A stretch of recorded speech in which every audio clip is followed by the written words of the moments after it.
menyembah Tuhan dan Engkau sudah ada di tengah-tengah kami.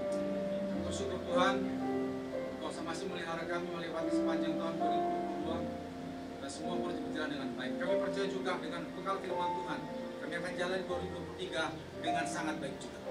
Terima kasih Bapak, kami mau siap dengarkan firman Tuhan. Nasihati kami Tuhan, supaya kami sungguh-sungguh bisa taat seperti apa yang Tuhan kehendaki. Dalam nama Yesus, haleluya, amin. Silakan duduk saudara.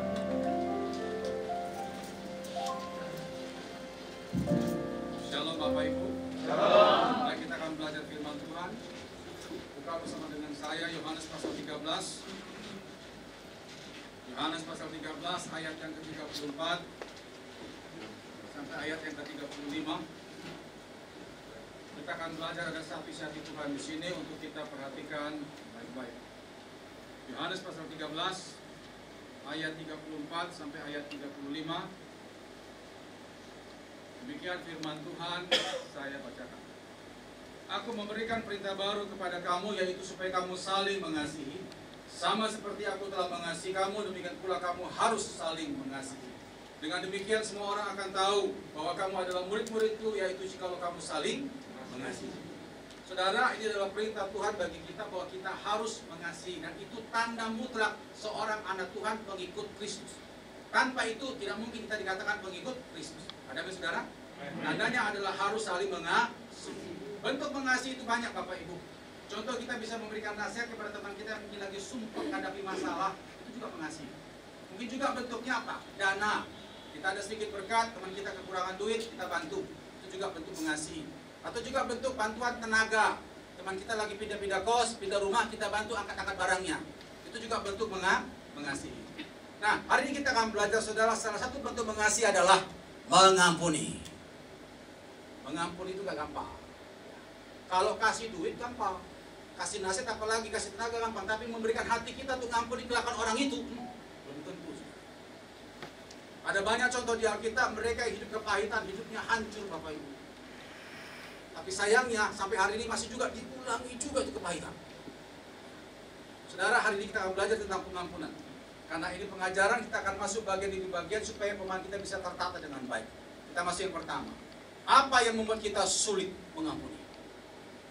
Apa yang membuat kita sulit untuk mengampuni? Tadi kita sudah dapat perintah ya, bahwa kita harus saling mengasihi. Tapi kenapa kok sulit ya? Apalagi kalau kita sudah disakiti, ngampuni itu rasanya. Nah, kenapa kita sulit mengampuni? Saya temukan ada 3 alasan. Yang pertama, saat kita mengampuni belum tentu menghapus memori. Saat kita mengampuni belum tentu menghapus memori. Saya mau nanya Bapak Ibu, pada waktu kita ngampuni kelakuan orang yang pernah nyakiti kita, apakah ingatan akan kejadian itu langsung hilang dari pikiran kita? Tidak. Saudara, pernah saya konseling seorang bapak ya. Bapak ini akhirnya tidak mau ke gereja karena sering ditanya sama bapak pendetanya, gembalanya. Ya, mungkin karena gembalanya tahu masalah keluarga ini ya. Gimana Pak? Sudah ngampuni? Sudah Pak Pendeta. Sudah bisa melupakan? Belum. Ya berarti belum bisa ngampuni. Saudara, kalau kita nggak bisa melupakan, apakah itu tanda kita belum ngampuni? Saya mau beritahu Bapak Ibu ya, mengampuni tidak sama dengan hilang ingatan ya. Nggak sama itu. Kecuali kalau kita tabrakan gegar otak, itu benar. Jujur saudara ya, salah satu fungsi otak kita diciptakan itu sebagai pengingat, itu sudah kodrat. Nggak bisa kita gugat, nggak bisa itu. Nah, itu jadi pertanyaan, tandanya kita sudah ngampuni itu apa? Tandanya adalah rasa sakit di sini sudah tidak ada. Jadi kalau saudara lihat orang itu sudah tidak lagi, itu berarti saudara sudah ngampuni. Tapi kalau masih, berarti saudara belum mengampuni. Jadi yang tahu itu adalah saudara. Jadi saudara ya, inilah kesulitan pertama kita. Kenapa kita sudah mengampuni? Karena ingatan akan kejadian itu gak lepas dari ingatan dari pikiran kita. Itu yang pertama. Yang kedua, saat kita mengampuni tidak menjamin kita akan diperlakukan secara adil dari orang yang kita ampuni. Saat kita mengampuni tidak menjamin kita diperlakukan secara adil dari orang yang kita ampuni. Adil itu gini saudara ya, orang jahat dihukum, itu adil, impas. Kita berbuat baik pada seseorang, lalu orang itu kembali berbuat baik pada kita, nah itu adil. Kami saudara ya. Nah saya mau nanya saudara, dengan kita mengampuni, bukankah kita berbuat baik? Ya. Pertanyaannya, kebaikan apa yang kita terima dari orang yang kita ampuni? Ada? Ada. Cueknya itu. Mati-mati kita ngampuni tapi dia masa bodoh. Masih mending saudara ya kita ngampuni hari ini, dia besok kirim parcel, nah itu enak. Hari ini kita ngampuni, besok dia transfer duit, itu enak. Tapi kenyataan mana ada? Apa ada dia? Yang ketiga, kenapa kita suruh mengampuni? Saat kita mengampuni tidak menjamin adanya perubahan sikap dari orang yang kita ampuni. Saat kita mengampuni tidak menjamin adanya perubahan sikap dari orang yang kita ampuni. Saya mau nanya saudara, pada saat kita ngampuni orang yang menyakiti kita, apakah besok langsung jadi baik bertobat orang itu? Tidak. Yang lebih parah gini Bapak Ibu, saat kita ngampuni hari ini, besok dia ulangi lagi itu. Naik darah tinggi kita. Nah sekarang jadi pertanyaan, dasar kita ngampuni itu apa? Sudah ingatan akan kejadian itu gak lepas dari pikiran kita, tambah lagi dia juga tidak berbuat baik pada kita, tambah lagi dia ulangi lagi itu. Terus dasar kita ngampuni itu apa? Saudara, ada dua alasan kenapa kita harus mengampuni, dan ini adalah kata Alkitab sendiri. Yang pertama, mari buka Lukas pasal yang ke-6 ayat 37. Patokan kita adalah firman Tuhan. Jadi kita mau mengampuni bukan karena supaya orang itu baikin kita. Kita mau mengampuni bukan supaya kita nanti satu saat dipedulikan sama orang itu, supaya orang itu bertobat, bukan. Ada dua alasan kuat kenapa kita harus mengampuni. Yang pertama, Lukas 6 ayat 37. Dikatakan di situ. Lukas 6 ayat 37. Janganlah kamu menghakimi, maka kamu pun tidak akan dihakimi. Dan janganlah kamu menghukum, maka kamu pun tidak akan dihukum. Selanjutnya apa saudara? Ampunilah dan kamu akan diampuni. Kata ampunilah di sana itu berarti apa? Itu perintah. Ampunilah. Yang pertama, kenapa kita harus mengampuni? Karena itu adalah perintah Tuhan. Setegasnya saudara ya, mengampuni bukan himbauan. Mengampuni bukan ajakan. Mengampuni bukan saran, mengampuni bukan pilihan. Kita nggak disuruh milih. Mengampuni adalah perintah. Jadi kalau dikatakan perintah, suka tidak suka, mau tidak mau, rela tidak rela, siap tidak siap, saudara harus lakukan itu. Yang setuju katakan amin. Itu namanya perintah. Kalau saudara betul-betul menempatkan Yesus sebagai Tuhanmu, sang komandan kasih perintah, udah nurutlah saudara. Jadi kalau hari ini saudara belum mengampuni, komandan saudara itu siapa? Kita harus mengampuni karena ini adalah perintah Tuhan. Yang pertama. Yang kedua, Kolose 3. Kita baca bukain malam ini saudara ya, pengajaran. Kolose pasal 3 ayat 13. Apa dasar kita mengampuni? Kolose 3 ayat 13. Sabarlah kamu seorang terhadap yang lain, dan ampunilah seorang akan yang lain apabila yang seorang menaruh dendam terhadap yang lain. Sama seperti Tuhan telah mengampuni kamu, kamu berbuat jugalah demikian. Sama seperti Tuhan telah mengampuni kamu, kamu berbuat jugalah demikian. Yang kedua, kenapa kita harus mengampuni? Karena kita sudah diampuni. Amin. Dosa kita itu terlalu banyak, saudara, tidak ada satupun kebaikan kita yang bisa menghapus dosa kita. Hanya darah Yesus yang bisa menghapus semua dosa kita. Nah, kita harus mengampuni karena kita sudah diampuni. Saudara, sebelum saya lanjut, saya mau beritahu Bapak Ibu ya, khotbah tentang pengampunan malam hari ini hanya akan bisa diterima oleh mereka yang punya penyangkalan diri yang tinggi. Tanpa itu tidak bisa.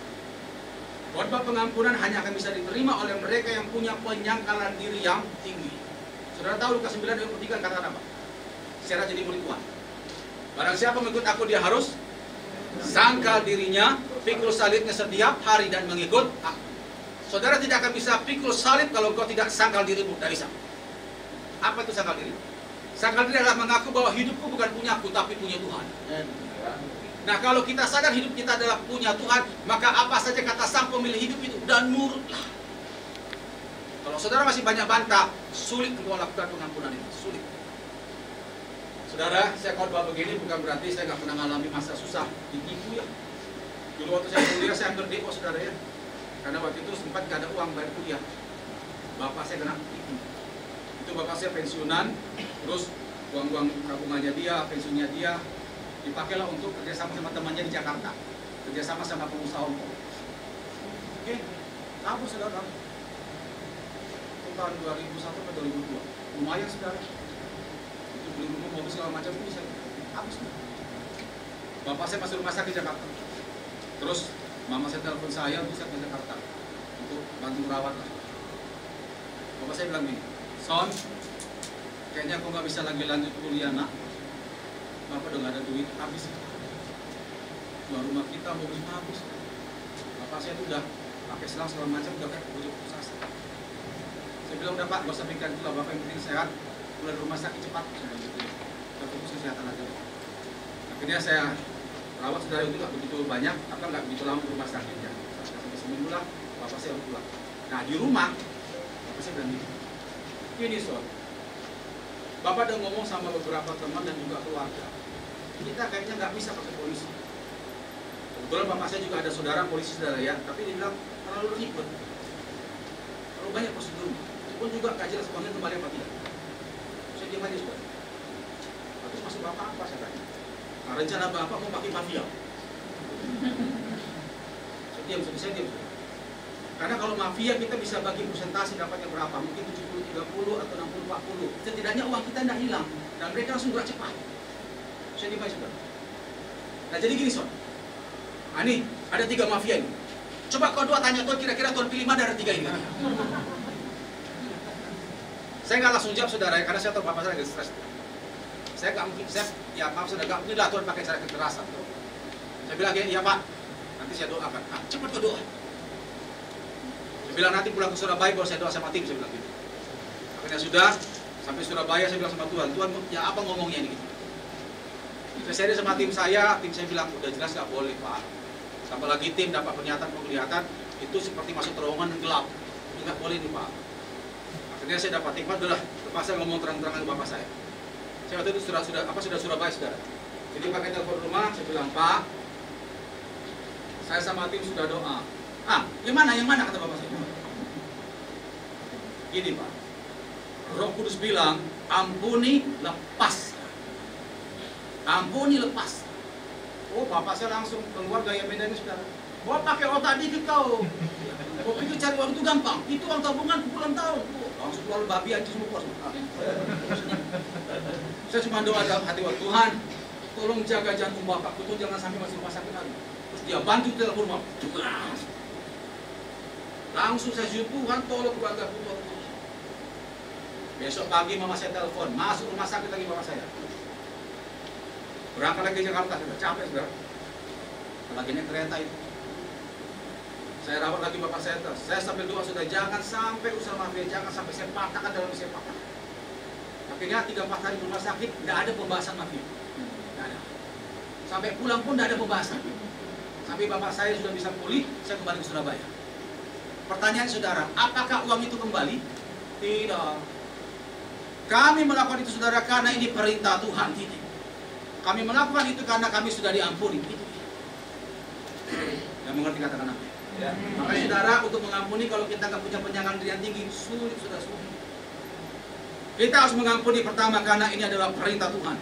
Yang kedua karena kita sudah diampuni. Yang setuju katakan amin. Kita masuk yang kedua. Model pengampunan. Saudara saya temukan ada 2 cara anak Tuhan dalam mengampuni orang yang menyakiti dia. Yang pertama, mulut berkata manis tapi hatinya tuh ngempet. Mulutnya berkata apa-apalah, udah lewat. Tapi hatinya, oh lihat. Ada gitu. Contoh di Alkitab, mari buka Kejadian pasal 4. Kejadian pasal 4, kita lihat kasus Kain dan Habel.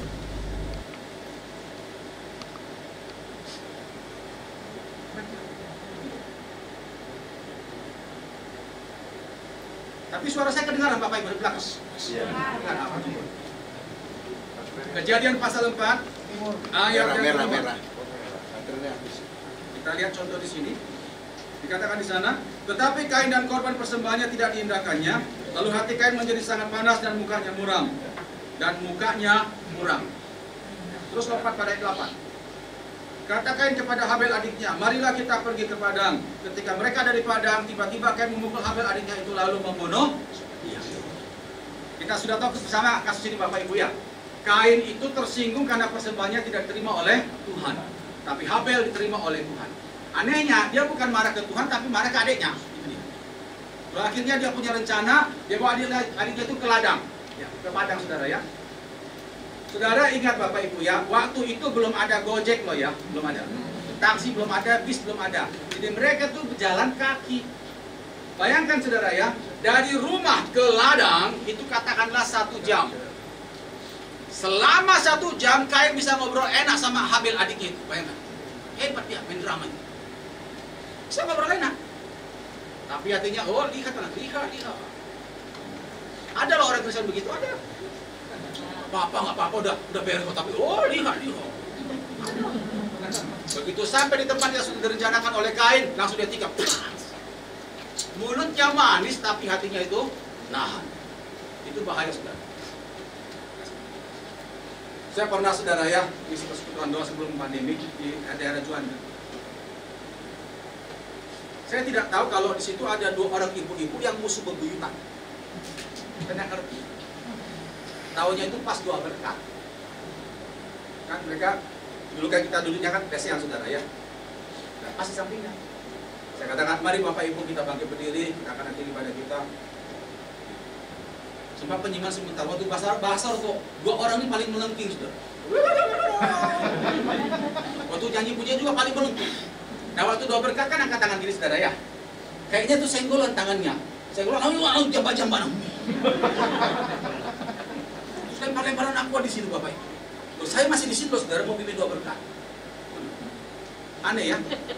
Tadi bahasa roh itu dari mana dia? Roh kudus berubah jadi roh halus. Itu yang kita bilang ini sangat bahaya Bapak Ibu ya. Mulutnya manis tapi hatinya nahan. Itu bahaya sekali. Ya hendaklah itu dijauhkan daripada kita. Amin saudara ya. Tapi kita temukan ada model anak Tuhan mengampuni, caranya begitu. Mulutnya manis tapi hatinya itu nahan. Itu yang pertama. Atau yang kedua, mau mengampuni dengan tuntas tanpa batas. Nah ini baru Anda Tuhan. Mengampuni dengan tuntas tanpa batas. Mari buka Matius 18 ayat 21 sampai 22. Matius 18 ayat 21 sampai 22. Kemudian datanglah Petrus dan berkata kepada Yesus, Tuhan, sampai berapa kali aku harus mengampuni saudaraku jika ia berbuat dosa terhadap aku? Sampai 7 kali kah? Yesus berkata kepadanya, bukan. Aku berkata kepadamu bukan sampai 7 kali, melainkan sampai 70 kali 7. Saudara, kalau dalam hitungan matematika ini totalnya 490 kali. Tapi bukan itu masih Tuhan Yesus. Bapak Ibu saya mau nanya, ada nggak orang berbuat salah ke kita 490 kali 1 hari? Ada nggak? Ada. 1 tahun? Ada? 10 tahun? Seumur hidup pun tidak ada. Ini cuma kiasan. Tuhan katakan kalau ngampun itu nggak ada batasnya. Seberapa banyak orang itu nyakiti kita, segitu juga kita harus mengampuni. Mengerti katakan amin. Nah dari 2 pilihan ini, saudara yang mana? Apakah mulut berkata manis, hati ngempet, atau mengampuni dengan tuntas tanpa batas? Saudara yang mana? Sebagai hamba Tuhan saya hanya berdoa berharap kita poin nomor 2, mengampuni dengan tuntas tanpa batas. Yang setuju tepuk tangan bagi Tuhan. Nah itu cara pengampunan.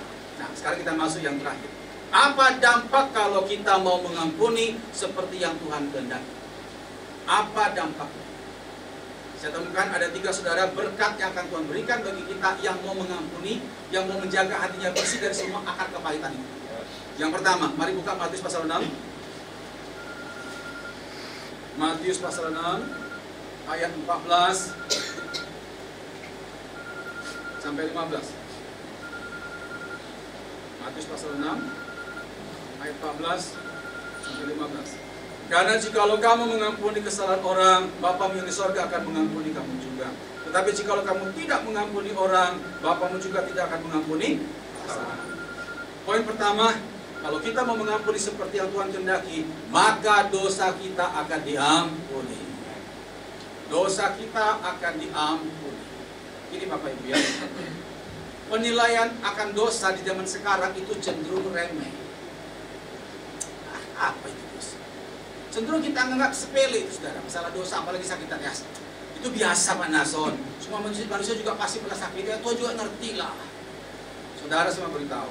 Dosa adalah penghalang berkat yang tidak kelihatan. Dosa adalah penghalang berkat yang tidak kelihatan. Seandainya penghalang itu kelihatan, saya yakin percaya kita akan berpikir beribu kali bikin dosa. Kita akan berpikir beribu kali itu bikin dosa. Cuman masalahnya kelihatan akhirnya kita berpikir, tidak apa-apa. Saya di bagian konseling pelepasan Bapak Ibu. Saya pelayanan sudah 25 tahun. Saya banyak nangani kasus-kasus yang aneh-aneh. Karena santet segala macam. Kenapa? Sakit hati. Berapa banyak yang kita tangani kasus yang sampai kanker stadium akhir, gak bisa mati-mati, nangis. Tapi begitu ngampuni, mujizat terjadi luar biasa. Itu banyak kami dengar. Pernah kita kasus istri saudara ya, seorang ibu kanker rahim stadium akhir, itu besar. Ketemu saya waktu pas gak ada pelayanan, saya dinginkan saudara sama istri saya, dihentikan langkah kami, oleh seorang ibu, dia ikut tim KOR di sana. Singkat cerita dia ceritakan bahwa 6 tahun lalu saya pernah doakan dia pelepasan. Saya tanya, dulu kasusnya ibu apa? Dia cerita dulu, Pak, saya datang dengan suami saya pegang perut, masa panasan nggak ingat. Waktu dia bilang gitu, saya berkata, oh iya ya, cuma dia yang datang dengan gaya begitu. Karena yang lain biasa aja, dia cuma datang berhenti gitu, sama suaminya. Rupanya dia kanker rahim stadium akhir, dan itu mesti diangkat kandungannya sudah. Padahal sudah tahu, dia masih muda, baru nikah, belum punya anak. Kalau kandungan diangkat, itu sama dengan kiamat bagi seorang wanita. Kiamat itu. Dia datang ke tempat kita. Nah, waktu pengarahan firman Tuhan, kita kan kalau pelepasan nggak langsung doa saudara, ya ada pengarahan dulu. Situ saya kerasin. Saya bilang, pelayanan ini jangan anggap enteng, karena kalau tidak beres-beres dosa, nggak bisa. Jadi kalau engkau tidak mau bereskan dosamu, saya bilang begitu, pulang kok. Tidak ada hamba Tuhan yang sakit, tidak ada. Kalau engkau mengampuni dosa, maka kuasa Tuhan akan melawat engkau. Nah, ternyata dia ada kepahitan dengan mamanya, dan dia pernah nyumpahi mamanya. Itu dia.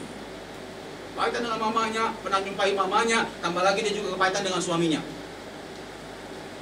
Singkat cerita saudara ya, habis didoakan, tidak ada manifest, tidak ada muntah-muntah, tidak ada. Terus pulang, nah, waktu pulang ke rumah, tidak langsung pulang ke rumah, tapi ke rumah mamanya.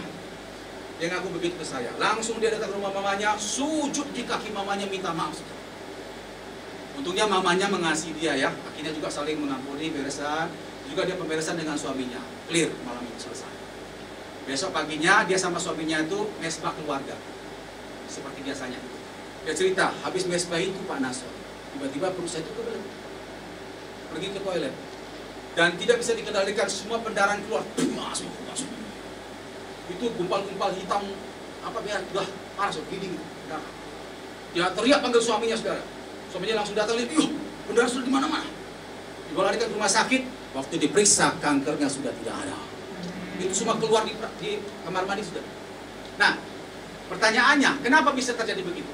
Apa dia kurang doa? Doa, tapi tidak ngampuni di sini. Saudara main-main dengan dosa, saudara tahu akibatnya. Kalau sakit itu masih gampang ya. Yang susah adalah kalau kita mendengarkan orang yang sulit mati itu. Aduh, rasanya gimana itu? Saya pernah doakan di HCO ya saudara ya. Sekarang kan premium itu. Seorang ibu yang sudah nggak meninggal ada 6 bulan lebih. Jadi kadang udah koma, bangun. Nanti koma lagi, bangun. Jadi kayak gitu. Semua harta keluarga habis dalam untuk satu hari ini. Jadi waktu saya datang ke sana, saya kali telepon sama anaknya. Terus anaknya bilang gini, Pak Nason bisa ngomong di luar sebentar. Pak, apa? Pak, dosakah saya kalau saya berdoa supaya mama segera berangkat? Dosakah saya? Durhakakah saya? Dia nanya itu bukan guyonan saudara ya. Itu mukanya semua nangis. Saya tanya, ibu kenapa? Kok doa begitu? Habis kami Pak, habis. Kebetulan waktu saya datang sudah bilang, Pak, Bu maaf ya, ini mama ini kepahitan parah nih. Itu kita bukan nasi doa. Betul Pak Nasr, bukan cuma Pak Nasr, semua hamba Tuhan yang berdoa datang ini kepahitan parah. Dan ternyata memang dia pahit parah dengan suaminya. Benci betul dengan suaminya, saya juga kurang tahu masalah apa. Makanya Pak, kami sudah sampai dari Cungkok Pak, Amerika, Singapura terakhir di sini. Habis uang saya Pak, habis Pak. Dan durhakakah saya berdoa supaya mama saya berangkat Pak? Udah nggak kuat saya Pak. Coba sampai ngomong gitu sudah. Ada lagi di rumah sakit Adi Sanda Udahan, nggak mati-mati juga 3 bulan. Maaf saudara, sampai tante itu dilobangi banget. Harus diambil pupnya dari sini, karena sudah nggak bisa apa-apa. Dokter bilang, ini harusnya udah mati, tapi kok nggak mati? Itu kebetulan mamanya teman saya. Akhirnya dokter bilang, udah bawa pulang aja dah, kasih makan yang enak-enak. Daripada habis uang kali di rumah sakit. Ternyata apa? Kepahitan dengan anak-anaknya. Anak-anak itu ada 8 orang, saudara. Semua kepahitan yang saling menyakiti lah. Singkat cerita, pokoknya paling besar inisiatif kumpulkan semua adik-adik. Saya jadi pendengar di sana, saudara. Akhirnya saya arahkan mereka untuk bisa ngampuni. Saya bilang, udah masa lalu lah. Tolonglah kasihani mama. Kasihan kokomu yang tanggung berobat mamamu ini habis uangnya, saya bilang. Masa kalian gak kasihan? Agak tinggi nada saya waktu, saudara. Tidak bilang, kalaulah mama hari ini sehat, dia akan datang ke kaki kalian minta maaf. Tapi mama gak bisa apa-apa, udah korban ini. Kalian datang ke kamar, saya bilang, kabar, bisikan di telinga mama saya, mamamu, ma, aku ngampuni mama, ampuni aku juga ya, ma. Ngomong gitu, saya bilang. Akhirnya satu-satu masuk kamar, saudara. Saya lihat dari jendela, saudara ya, nangis menangis. AI ini juga gak bisa apa-apa, tapi kan dia dengar. Air matanya banyak, saudara. Itu 3 bulan meninggal, dia nggak meninggal. Habis pemberesan malam itu, besok pagi saya ditelepon, AI itu berangkat. Selesai. Saya mau nanya, saudara, di sini ada yang mau sulit mati? Ada? Jadi Bapak Ibu ya, kita hidup aja udah sulit loh, saudara. Apalagi mati kok sulit loh. Sangat malang hidup sulit. Makanya saudara, belajarlah ngampuni. Amin. Kalau kita ngampuni, maka pintu berkat terbuka. Penghalang itu diangkat. Dan Tuhan pun gampang berkati kita. Ingat saudara ya, iblis seringkali mempermainkan kita supaya apa? Supaya dia tahu rasa. Aku balas semua apapun yang dia buat ke aku. Itu iblis, saudara. Itu akan membuat engkau semakin terpuruk dan semakin susah keluar dari masalah saudara. Amin. Mulai hari ini hentikan semua kebiasaan buruk itu. Mulai hari ini katakan pada hati saudara, Tuhan, aku mau mengampuni. Yang setuju katakan, amin. Jadi kalau kita mau mengampuni, maka dosa kita, penghalang berkat itu akan diampuni. Yang pertama. Yang kedua, mari buka Matius 5 ayat 23 sampai 24. Matius 5 ayat 23 sampai 24. Apa dampak kalau kita mau mengampuni? Dikatakan di sana, sebab itu jika engkau mempersembahkan persembahanmu di atas mezbah dan engkau teringat akan sesuatu yang ada dalam hati saudaramu terhadap engkau, tinggalkanlah persembahanmu di depan mezbah itu dan pergilah berdamai dahulu dengan saudaramu, lalu kembali untuk mempersembahkan persembahanmu itu. Dalam ibadah, pada waktu kita menyembah Tuhan, mau kasih persembahan, ternyata Tuhan katakan kalau ada ganjalan di hatimu tentang seseorang di situ, bereskan dulu itu, baru kasih persembahan. Poin yang kedua, kalau kita mau mengampuni seperti cara Tuhan, maka ibadah dan persembahan kita akan berkenan di hadapan Tuhan. Ibadah dan persembahan kita berkenan di hadapan.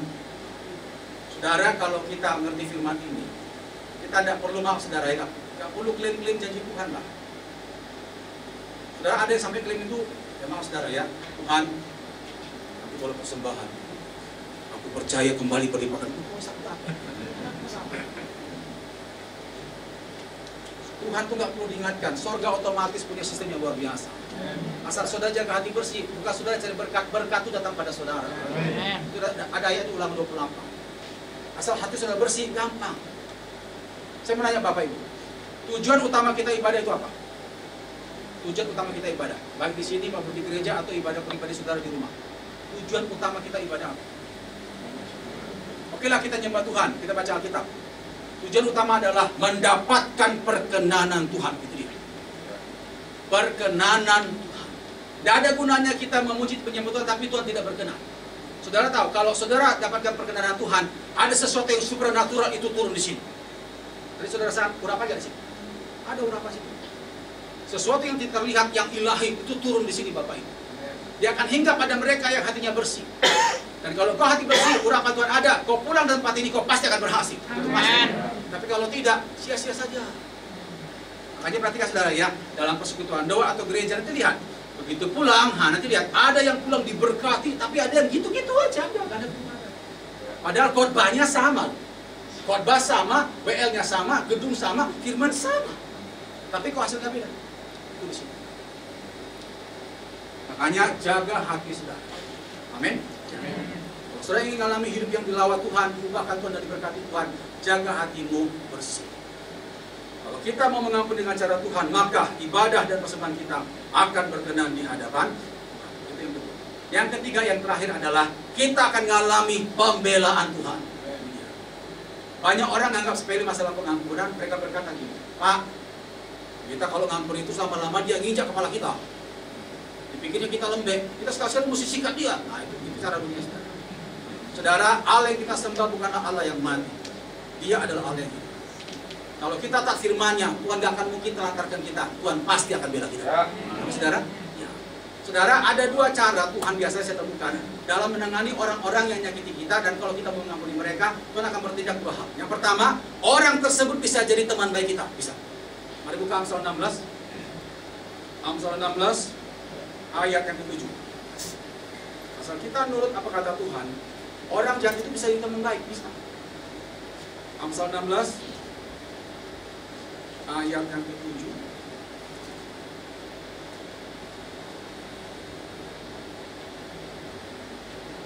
Dikatakan di situ, jikalau Tuhan berkenan kepada jalan seseorang, maka musuh orang itu pun didamaikannya dengan Kalau Tuhan berkenan atas jalan hidup kita, kita mau mengampuni dengan tuntas tanpa batas, musuh kita bisa didamaikan dengan bisa. Ini pernah saya alami, saudara.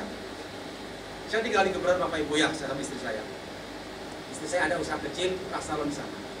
Satu saat, saudara, kami dapat tetangga baru juga buka usaha di situ. Ini udah lama kejadiannya. Nah, tetangga ini agak arogan. Sok gitu, saudara.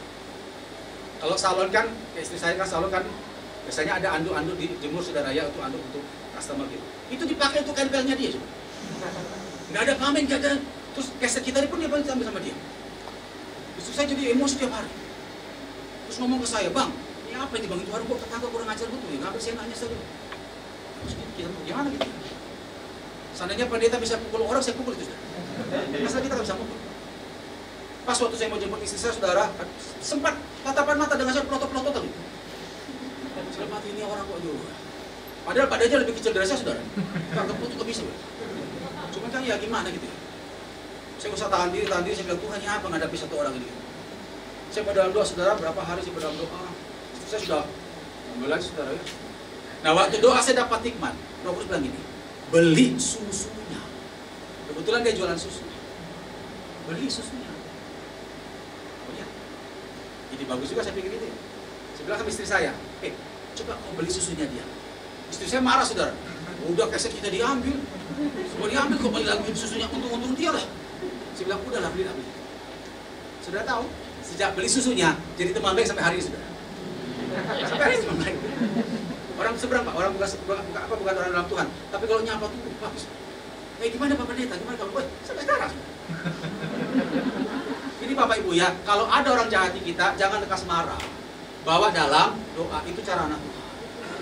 Tuhan bisa jamah orang itu bahkan lebih baik daripada saudara kita, bisa. Amin, saudara? Amin. Makanya tugas kita adalah harus mengasihi, mengampuni, dan jadi berkat. Setuju katakan? Amin. Atau yang kedua, kalau ternyata kita sudah ngampuni, kita doakan, kita baiki, masih juga aneh-aneh, pasti kalau nggak sakit pasti hancur. Pasti. Kalau nggak sakit pasti mati, saudara. Itu saya udah ngalami sendiri. Buka Keluaran 20, Keluaran 20, Keluaran 23. Jadi jangan main-main dengan Allah yang hidup. Ini Tuhan kita sembah, bukan sembarangan berfirman. Keluaran 23 ayat 20 sampai 22. Tugas kita hanya jadi berkat, mengasihi, mengampuni. Ternyata orang itu masih niat jahat juga, pasti habis. Ini ayat. Keluaran 23 ayat 20 sampai 22. Sesungguhnya aku mengutus seorang malaikat berjalan depanmu untuk melindungi engkau di jalan dan untuk membawa engkau ke tempat yang telah kusediakan. Jagalah dirimu di hadapannya dan dengarkanlah perkataannya. Janganlah engkau mendurhaka kepada sebab pelanggaranmu tidak akan diampuninya, sebab namaku ada di dalam dia. Tetapi jika engkau sungguh-sungguh mendengar perkataannya dan, perhatikan, melakukan segala yang kufirmankan, maka aku akan memusuhi musuhmu dan melawan-lawanmu. Kalau kau taat firmanku, kata Tuhan, musuhmu itu musuhku, lawan-lawanku. Maksudnya pelayanan saya banyak lah Bapak Ibu ya. Saya cerita dikit tentang teman saya pelayanan di daerah Jumbo. Mereka dulu portfedi, perlawanan dari setempat itu luar biasa sekali. Tapi yang bagus, kepala sidang dan semua gereja jemaat hanya mendoakan dan jadi berkat. Hanya itu mereka lakukan. Tidak membalas-balasan. Dia cerita, saudara ya Pak Nason, Bapak tahu pintu gereja ini dulu nih, sebesar ini Pak, kecil Pak. Ini hampir tiap pagi dilumuri kotoran manusia Pak. Rumah kami pun dilempari kotoran manusia. Jadi bukan kotoran binatang, tapi kotoran manusia. Bayangkan. Sampai pikiran begitu. Nanti kalau pas kita ibadah, sengaja mereka di depan, di motor, asal masuk gereja. Udah lapor polisi segala macam, tapi mereka juga nggak mengadakan aparat lah, karena bagaimanapun juga itu kan manusia, saudara ya. Mereka hanya mengadakan Tuhan, tolong bela-belakan. Tambah lagi Bapak Gembala bilang ini, yang saya heran Pak, itu tetangga ketok pukul dinding ini kok sampai sekeras itu. Padahal dinding gereja itu tebal, saudara. Gak tahu pakai apa itu. Gak mungkin pakai tangannya.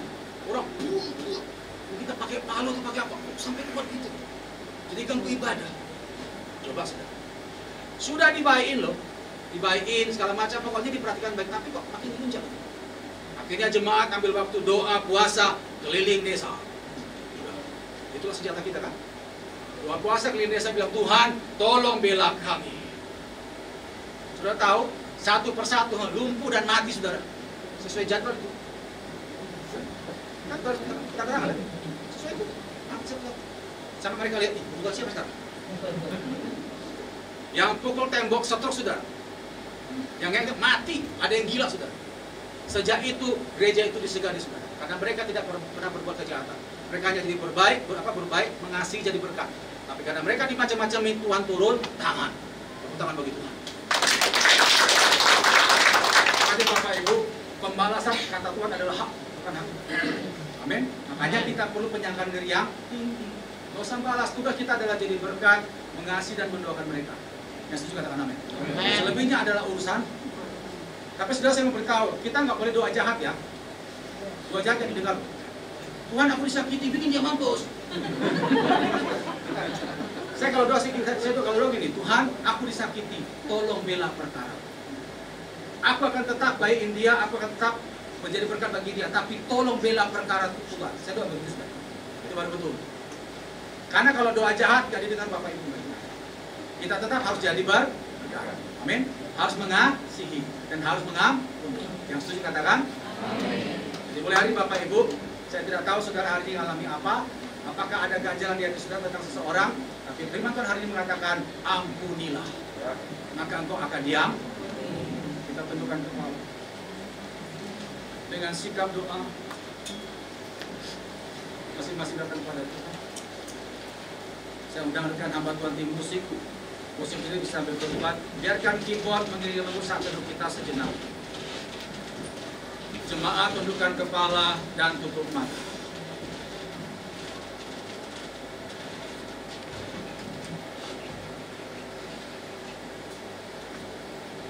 Pada waktu saudara tundukkan kepala dan tutup mata, di situ hanya engkau dan Tuhan yang ada.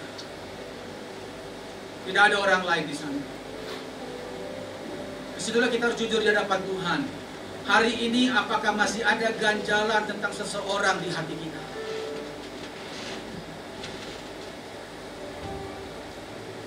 Kalau ada, ampuni itu Bapak.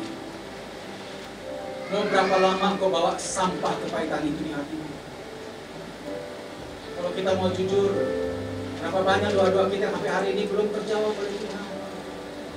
Kalau kita mau jujur, berapa banyak sekali tiap malam kita sulit tidur. Terkadang kita juga punya penyakit kok gak sembuh-sembuh ya. Coba cek hati saudara. Ingat tadi firman Tuhan katakan kalau masih ada dosa, kita belum mengampuni, maka Tuhan pun tidak mengampuni kita. Kalau Tuhan tidak mengampuni kita, berarti kita masih membuat sesuatu yang menghalang berkat itu Bapak Ibu. Mau berapa lama kau simpan kepahitan itu? Di awal 2023 ini, jadilah manusia yang baru, hati yang baru, komitmen yang baru. Biarlah sampah-sampah itu tinggal di 2022 Bapak Ibu. Biarkan itu berlalu. Engkau akan hadapi hari depan dengan lembar yang baru. Ambillah keputusan. Katakan dalam hatimu, Tuhan, firman-Mu untuk aku. Aku mau mengampuni. Sekalipun rasanya berat, sekalipun dia mungkin bolak-balik ulangi itu, Tuhan, aku mau mengampuni. Aku mau mengampuni karena ini adalah perintah Tuhan. Aku mau mengampuni karena aku sudah diampuni. Ambil keputusan itu Bapak Ibu, tak kalah kau tundukkan kepala dan tutup mata. Tuhan, hamba berdoa, biarlah Engkau melihat setiap anak-anakmu yang berdoa Tuhan.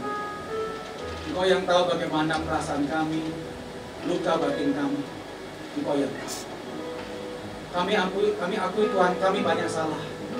Kami tahu Tuhan kalau kami menyimpan kepahitan, itu yang membuat doa-doa kami tidak dijawab. Kami jauh dari perkenanan Tuhan. Ampuni kami. Biarlah peringatan Tuhan, teguran Tuhan pada malam hari ini akan membuat kami pulang, insaf, sadar, tobat, dan meninggalkan semua hal yang buruk itu Tuhan. Agar kami bisa menjaga bait Allah yang suci itu di hati kami. Engkau yang bertahta di situ. Ajar kami untuk menjaga itu Tuhan. Terima kasih Bapa. Hamba sudah sampaikan apa yang Tuhan mau. Dan hamba sangat-sangat terbatas. Hamba serahkan kembali kepada Engkau Allah Roh Kudus yang tidak terbatas. Teruskan firman-Mu ya Tuhan. Sempurnakan penyampaiannya. Kuatkan hati kami untuk supaya memiliki hati mengasihi seperti hati Bapa bagi kami Tuhan. Dan Engkau memberkati kami semua. Terima kasih Bapa. Di dalam nama Yesus. Haleluya. Amin. Tepuk tangan bagi Tuhan. Sejauh timur